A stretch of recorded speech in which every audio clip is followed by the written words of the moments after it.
ఈ పార్టీ ఆవిర్భవించడానికి ఇది చాలా మంది దీని వెనకాల అనేకమైనటువంటి కుట్రలు కుతంత్రాలు జరిగినాయి.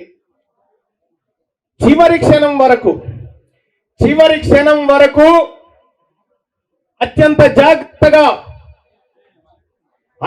జాగ్రత్తగా నేను ఈ వేదిక మీద ఉన్నటువంటి ఒక పెద్ద మనిషి గారి సలహా సూచన మేరకు దాన్ని జాగ్రత్తగా కాపాడుకుంటూ బయటి దుష్ట శక్తులన్నిటికీ ఒక కార్యక్రమాన్ని అప్పచెప్తే వాళ్ళ పనిలో బిజీగా ఉన్నారు.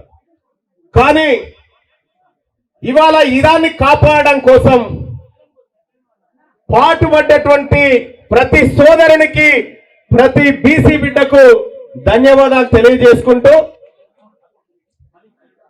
టిఆర్పి తెలంగాణ రాజ్యాధికార పార్టీ అందరూ ఒకసారి అడగండి. తెలంగాణ ఇవాళ తెలంగాణ రాష్ట్ర సమితిగా ఉంటే తెలంగాణను గాలి కొదిలేసి బీఆర్ఎస్ అని నేషనల్ మారిపోయినాయి. ఇవాళ కాంగ్రెస్ పార్టీ నేషనల్, ఇవాళ బీజేపీ పార్టీ నేషనల్.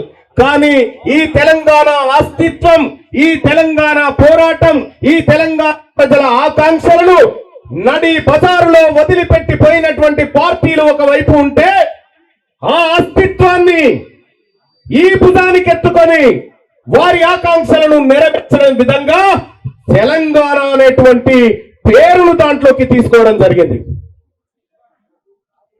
దశాబ్దాలుగా అధికారానికి దూరంగా ఉన్నటువంటి జాతులకు అధికారాన్ని అందించడమే లక్ష్యంగా రాజ్యాధికారం అనేటువంటి పదాన్ని దాంట్లోకి తీసుకురావడం జరిగింది. ఇక పార్టీ సింబల్లో, పార్టీ జెండాలో మనం ఇక్కడ చూడొచ్చు, తెలంగాణ రాజ్యాధికార పార్టీలో ఒకవైపు వరి చేను గొలుసులు, ఇది రైతులకు సంబంధించినటువంటి సింబల్, ఇది కార్మికులకు సంబంధించినటువంటి సింబల్, ఇది సమస్త సమాజం పిడికిలి బిగించి అధికారం అనేటువంటి ఆకాంక్షతోని ముందుకు పోతున్న సందర్భంలో దీన్ని డిజైన్ చేసినటువంటి రాజేశం గారు అత్యంత కీలకంగా అనేక పార్టీలకు అనేక పెద్ద పెద్ద పనులు చేసినటువంటి రాజేశం గారికి కృతజ్ఞతలు తెలియజేస్తా ఉన్నా. ఇది సింబల్.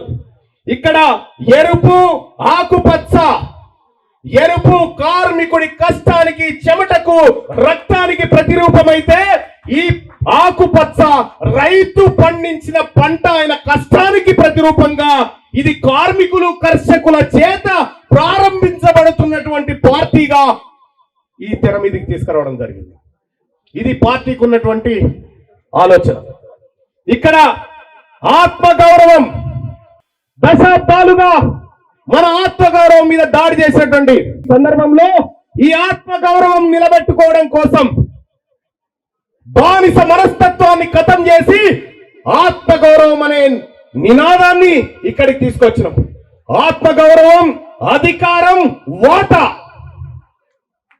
ఆత్మగౌరవం, అధికారం, వాటా, ఇది మెజారిటీ ప్రజలకు దక్కాలి.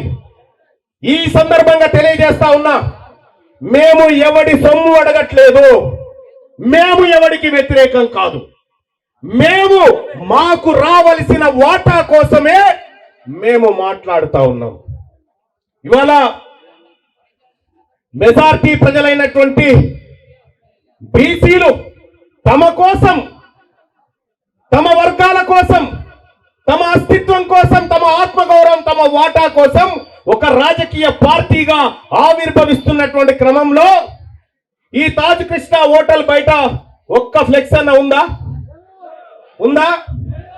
ఒక్క ఫ్లెక్సీ అన్న, ఒక్క ఫ్లెక్సీ లేకుండా ఇక్కడ ఉన్నటువంటి ఒక ఆధిపత్య కుల అధికారి ఎర్లీ మార్నింగ్ నుంచే వాటిని చింపుతా ఉంటే నేను కూడా అనుకున్నా, నీవు ఇయ్యాలా నా పార్టీ, నా అస్తిత్వం, నా ఆత్మగౌరవం మీద దెబ్బ కొడతా ఉన్నావు కదా, నువ్వు రాసి పెట్టుకో, నీ అహంకారాన్ని ఓట్ల ద్వారా అణిచి మిమ్మల్ని మూలకు కూర్చుండబెట్టబోతా ఉన్నా అని చెప్పి తెలియజేస్తా ఉన్నా. చివరి క్షణం వరకు ఈ హాలును క్యాన్సల్ చేస్తున్నామని పొద్దున 10 గంటల వరకు ఈ హాలును ఇవ్వొద్దని అనేక రకాల ఒత్తిళ్లు ఉన్నాయి సార్ అని చెప్తా ఉన్నారు. అనేక రకాల ఒత్తిళ్లు ఉన్నాయని చెప్తా ఉన్నారు. అయినా నేను, నా సోదరుడు వట్టే జానయ్య గారు అర్ధ గంటలో దీన్ని వ్యవహారం సెట్ చేసినాం. వాళ్ళకు అవకాశమే లేకుండా నా వంతు ప్రయత్నం చేస్తే ఇవాళ ఈ బీసీ పార్టీ అనౌన్స్మెంట్ ఇక్కడ జరిగింది. ఇక్కడితో ఆగిపోతుందని నాకేం భ్రమలేదు. ఈ అగ్రవర్ణ పార్టీలు ఇక్కడితో బీసీల పార్టీని వదిలిపెడితే నాకేం భ్రమలేదు. కానీ నేను మీకంటే 10 రోజులు అడ్వాన్స్ ఉంటా అన్న విషయాన్ని గుర్తుపెట్టుకోండి.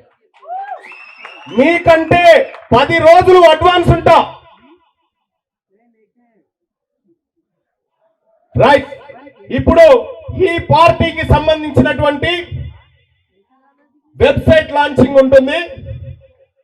మొత్తం మీకు ఒక ఇంట్రెస్టింగ్ విషయం చెప్తా ఉన్నా. ఇప్పటి వరకు భారతదేశంలోనే ఏ రాజకీయ పార్టీ కూడా చేయనటువంటి ఒక వినూత్న కార్యక్రమానికి మేము శ్రీకారం చుట్టినాం. మొట్టమొదటిసారిగా తెలంగాణ రాజ్యాధికార పార్టీకి అధికార ప్రతినిధిగా ఆర్టిఫిషియల్ ఇంటెలిజెన్స్ ను పెట్టాం. అబద్ధం చెప్పదు. అధికార ప్రతినిధిగా ఆర్టిఫిషియల్ ఇంటెలిజెన్స్ ను పెట్టాం. అందులో ఆర్టిఫిషియల్ ఇంటెలిజెన్స్ అధికార ప్రతినిధి మీరు ఏమడుగుతారో అడగండి, అది వాస్తవాలే చెప్తుంది. ఈ పార్టీ కూడా వాస్తవాల మీదనే నడుస్తుంది. అందుకోసమే